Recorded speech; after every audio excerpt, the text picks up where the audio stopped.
Hello and welcome to South Asia Chat, a podcast brought to you by the Institute of South Asian Studies at the National University of Singapore. I'm your host, Ramita Iyer, a research analyst at the Institute. In this episode, we will be looking at the economic outlook for South Asia this year. I'm glad to be joined by Dr Amitendu Palit, Senior Research Fellow and Research Lead of Trade and Economics at ISAS.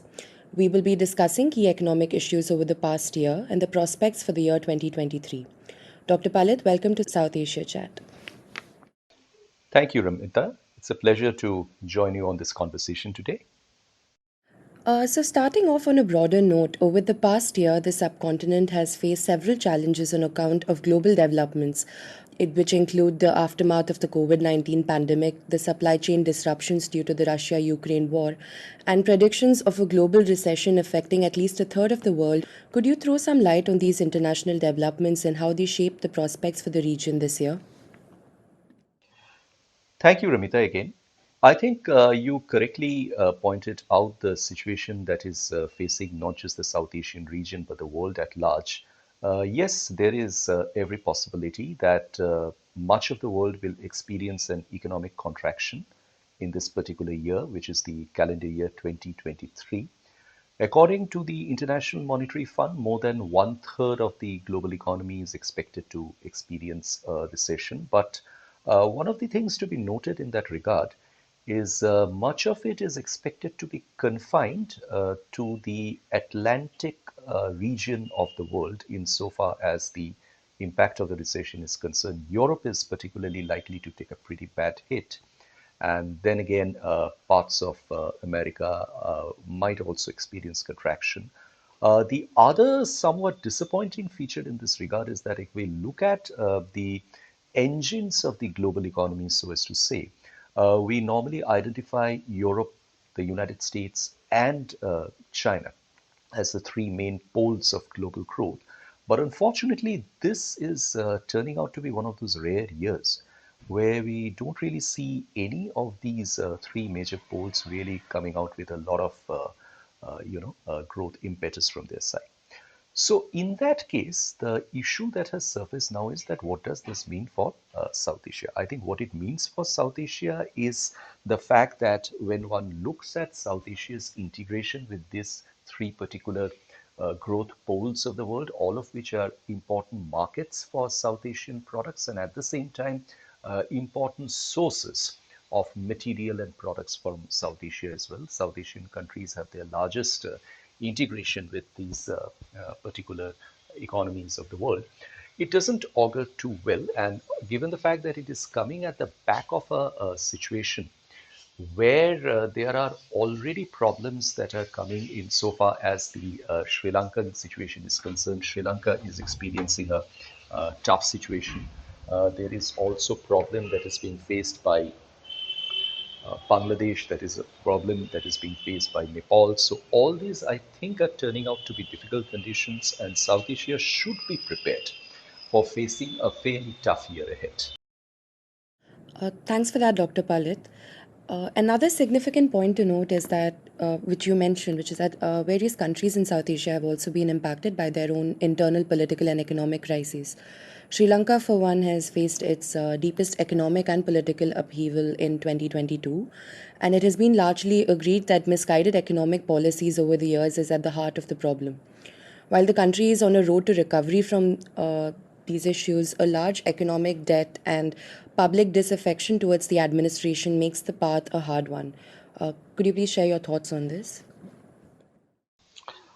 Sri Lanka will obviously experience a considerable amount of distress going ahead. There is no doubt about that because there are major challenges facing Sri Lanka insofar as the implementation of the IMF recovery package is concerned. The good side is that till now, since the time Sri Lanka has appeared or is appearing to have come out of the social chaos that it has witnessed, the social disharmony and the law and order issues that had impacted it earlier last year. These appear to have stabilized because such conditions are important for a country like Sri Lanka, which is essentially a small economy, to implement a package which involves substantial conditionalities like those of the IMF. And given that, I think today we are at a situation where we can expect Sri Lanka to be back on the path of economic growth over a period of 2 to 3 years if the main situation of this package remains to be implemented and is being implemented under conditions which are specifically conducive. And those conditions need to be maintained by the Sri Lankan government, and the international community needs to work with it. I can't actually, at this point in time, subscribe to the view that Sri Lanka will exhibit a very robust momentum of growth because the IMF package involves several tough decisions that need to be taken, which are politically difficult to be taken. And I think those are the problems that one is encountering at this stage. So, moving on from Sri Lanka to another country that saw a rather challenging year in 2022, Pakistan faces a multidimensional crisis with the threat of an economic collapse due to the political crisis, high inflation rates, devastating floods, and a significant shortage of energy in the country. In fact, recent reports also suggest that the country's foreign exchange reserves are at its lowest since 2014. So, where does the country go from here? Ramita, I think it's important to note that Pakistan is actually the second largest economy of the South Asian region in a variety of indicators. Now, there are obvious implications of this crisis that is affecting Pakistan because it is not just a problem of external balance of payments that is looming large for the country. There are reports that shipping lines have actually stopped making payments or are threatening to do so uh, if their pending invoices are not yet cleared. So, which means that if this actually continues, then sooner or later Pakistan will be in a situation where it will face a difficulty of accessing its essential imports and raw materials. Now, what does this mean for Pakistan? I think what it essentially means is that there are major macroeconomic management decisions that are to be taken. It's not just a question of taking difficult political decisions, because difficult political decisions are those which, once they translate into economic policies, would produce results over a period of time. But what Pakistan really needs is a quick fire recovery, at least back to a point where it does not go down the path of economic decline the way it is doing right now. I'm sure Pakistan will approach more countries for support. It will reach out to the international community for a greater degree of support. Unfortunately, the situation in this respect is that Pakistan hasn't always enjoyed the most favorable perceptions as far as credit ratings and international investor outlook assessment is concerned.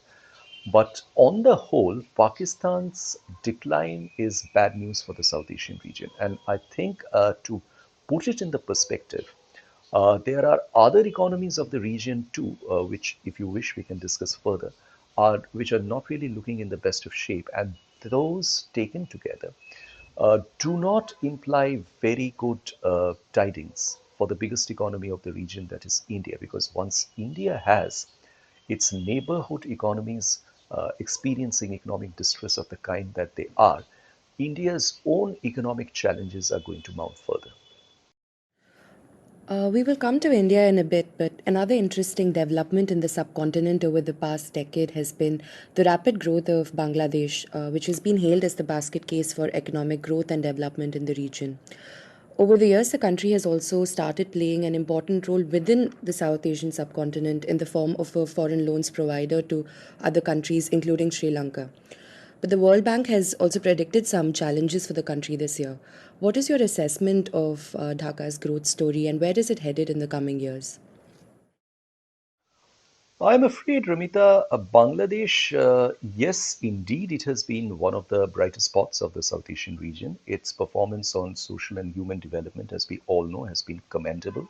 So has been what it has been able to turn out on the economic front, particularly the achievements that it has made in penetrating the global apparels market, where it has really stood out and achieved considerable distinction. But there are a few issues to be noted in this regard, I think, which are important now. The first of this is that today Bangladesh is facing a very difficult time as far as managing inflation is concerned. Inflation is a very challenging prospect, and that has really begun hitting Bangladesh badly because there are a lot of products which are facing deep distress as a result of what is happening in Bangladesh. Bangladesh will also have to brace itself for the challenge that is coming up, and this is a challenge of facing its transition to a different category other than a LDC category. And this category would mean that Bangladesh does not have access to the one-way preferential goods markets that it enjoyed, including, most importantly, the European Union. Now, I suspect there are these short-term and medium-term challenges which the Bangladesh economy will have to face, and this need to be combined with the fact that remittances to the Bangladesh economy, which have been one of its mainstays as far as the balance of payments is concerned, might also get affected if larger parts of the world experience economic recession, as it is more or less certain to be at this stage. Now, taken together, what this means is that this particular year and maybe even thereafter, perhaps not might not be as bright for the Bangladesh economy as they have been in the recent past, because these are a very different set of structural challenges that are facing the Bangladesh economy, over which the government and the internal policies don't really have much room for maneuver, because these are challenges which are, number one, coming out of the current global conditions insofar as the contractionary effects and the inflationary effects are concerned. And number two is what is totally structural as far as Bangladesh is concerned, insofar as its transition to being a non-LTC is concerned. There are several other issues that we could discuss pertaining to the economic realities and challenges faced by the subcontinent, but in the interest of time, I'd like to close off this episode with your thoughts on India's economy, particularly on green economy, a sector that the World Economic Forum has projected a contribution of $15 trillion dollars and about 50 million jobs. Can you tell us about the developments in this sector as well as some potential challenges that you foresee? Ramita, the question of green economy is something which needs to be looked at and thought through very carefully, for the very simple reason that green economy has an unclear understanding in many perspectives. For a South Asian region, and given the kind of regional complexities it has, green economy actually implies a situation where a substantial number of transformations need to be brought in. These transformations need to be in lifestyle, these transformations need to be in industrial processes, these transformations need to be in habits. So, let's say, for example, when we look at industry, a considerable part of industrial electricity or industrial capacities need to be run from renewables. There has to be a substantial amount of carbon footprint reducing habits that need to be developed by industrial processes. There are questions of environmental sustainability governance that need to be instituted across enterprises. Industries, particularly public transport fleets, over time need to think about the kind of improvements they will be made to make in this regard, and perhaps transition to electric vehicles, but again, electric vehicles have their other set of challenges. On top of that, all these countries of the South Asian region, including India, are tackling to honor the commitments that they have made at the COP26 and 27.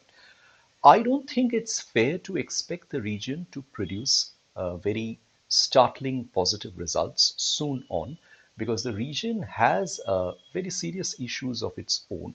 It's already grappling with a large number of natural disaster and extreme weather events. These are going to be complicated situations. Those will turn up in a period of time. And much as the green economy targets and its achievement will remain a vision for guiding economic policy and practices in the region, they will take rather long to be accomplished and delivered. Thanks for being on the podcast, Dr. Palit. You were listening to South Asia Chat. To learn more about our work, visit us at isas.nus.edu.sg. You can also get updates on our publications, events, and podcasts on social media. We're on Twitter, LinkedIn, Facebook, and Instagram.